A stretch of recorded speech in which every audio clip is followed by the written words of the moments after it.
Journalist Chandra Nayak గారు మరియు ఈ యొక్క సమావేశానికి వచ్చినటువంటి వివిధ రాజకీయ పార్టీ నాయకులు, మీడియా మిత్రులు, కుల సంఘ నాయకులు అందరికీ పేరు పేరున ధన్యవాదాలు తెలుపుతున్నాను. బయ్యారం మండలానికి ఒక చరిత్ర ఉంది.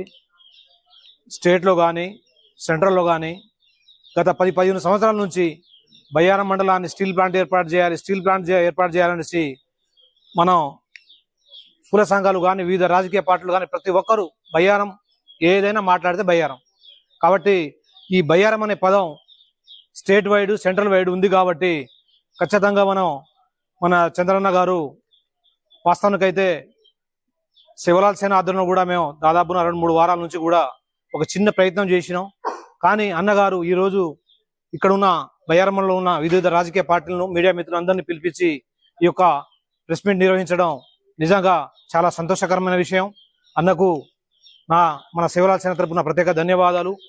బయ్యారం మండలాన్ని నియోజకవర్గం చేయాలి అనేది అన్న ఆ యొక్క డిమాండ్లో ప్రధాన డిమాండ్ ఉంది. బయ్యారం, గార్ల, గంగారం, కొత్తగూడెం ఈ యొక్క 5 మండలాలు, ఈ 5 మండలాలు కూడా ఏజెన్సీ మండలాలు ఉన్నది. డిలిమిటేషన్లో కూడా మంచిగానే కేంద్ర ప్రభుత్వం కానీ రాష్ట్ర ప్రభుత్వం కానీ ఈ విషయంలో చొరవ చూపితే ఖచ్చితంగా బయ్యారం మండలం అనేది నియోజకవర్గం అవుతుంది. ఎందుకంటే మహబూబాద్ జిల్లా మనం గత సంవత్సరం నుంచి చూస్తూనే ఉన్నాం. జిల్లా ఏదైతే జిల్లా ఉందో ఆ జిల్లాల్లో కూడా అదే నియోజకవర్గం ఉండాలి. మనం చూస్తే బయ్యారం ఇటు ఇల్లందు నియోజకవర్గం, భద్రాద్రి కొత్తగూడెం జిల్లాలో ఉంటాం 2 మండలాలు, ఇటే మనకు జిల్లా ఏమో మహబూబాద్.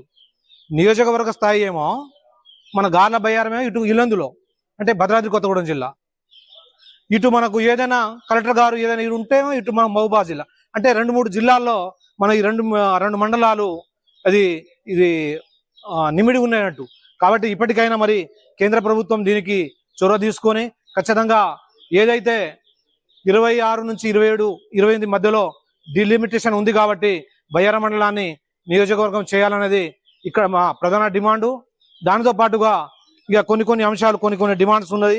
ఇవి ఖచ్చితంగా మన ప్రియతమ ఎమ్మెల్యే గారి దృష్టికి ఇక్కడ కాంగ్రెస్ పార్టీగా నేను కొనసాగుతున్నాను కాబట్టి మేము కూడా ఇక్కడ మా సర్పంచులు, మాజీ సర్పంచులు, కాంగ్రెస్ పార్టీ నాయకులు ఉన్నారు కాబట్టి ఈ యొక్క సమస్యలను కూడా మేము ఎమ్మెల్యే గారి దృష్టికి తీసుకెళ్తాం అన్నగారు.